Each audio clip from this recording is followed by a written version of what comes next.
We've got two flavors of training around threat hunting. One, 100% is threat hunt program building. That is very in depth. We've got two phases. We've got your introductory, and then we've got your advanced, which means we look at the introductory as being from a maturity model being you're roughly about a level 0, level 1, and then what we do is we give you say like a 6-month time frame post completion of that training, to allow you to basically work on the remediations, recommendations, implementing, certain identifiable aspects, that we found from that training.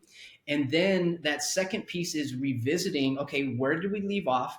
Where are you at now? And then how do we take you to that next level, which means say like a level 2 or even a level 3, depending on where you are in your capability. Then on top of that, we have more of say like your operational based threat hunting, which think of more like a workshop, and that's typically can be a 1 or a 2-day class. And again, it's built around think of like a fire hose of threat hunting knowledge, and then baked in with that are full blown labs where we basically walk you through a threat hunting scenario. Provide the telemetry for you both on the network and the endpoint side, and then help you navigate what does that threat actually look like from a telemetry perspective, not a detection building perspective. I'm not going to help you build a detection. I want you to understand what triggers when that threat is introduced to your environment. So from a telemetry, what event logs, whether it's your native event logs or SysMod, and then from a PCAP, if you're so fortunate to have that, how are you able to carve that PCAP to extract out that threat that's traversing the wire?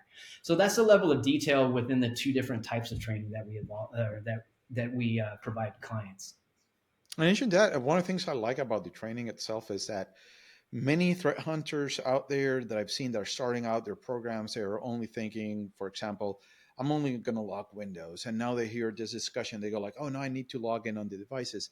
But then you go as far as also showing traffic patterns, traffic captures, which is more advanced skills that even though they don't have that capability right now, it starts getting them thinking, how can I set up my environment to do this in the near future?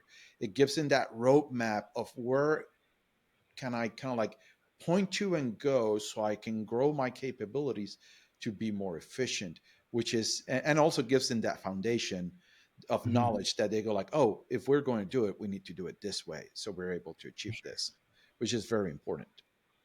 Yeah, it's in my viewpoint, when you're threat hunting, it's looking at things again, as you just called out, not at the endpoint exclusively. There's another huge portion of that, which is the network.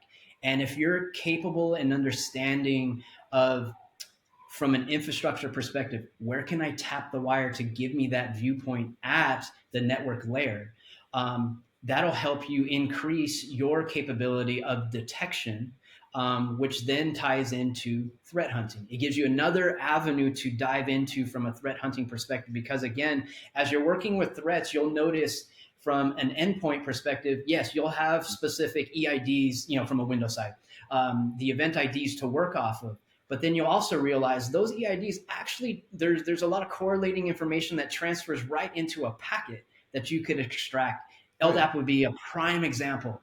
You can extract just from the wire all of the LDAP activity that has taken place from a said tool that I've caught many of my offensive friends not having that level of understanding of what was actually being viewed across the wire from them launching said tool on whatever attack platform that they were on. So again, having that deeper level understanding gives you so much additional capability from a threat hunting perspective, for sure.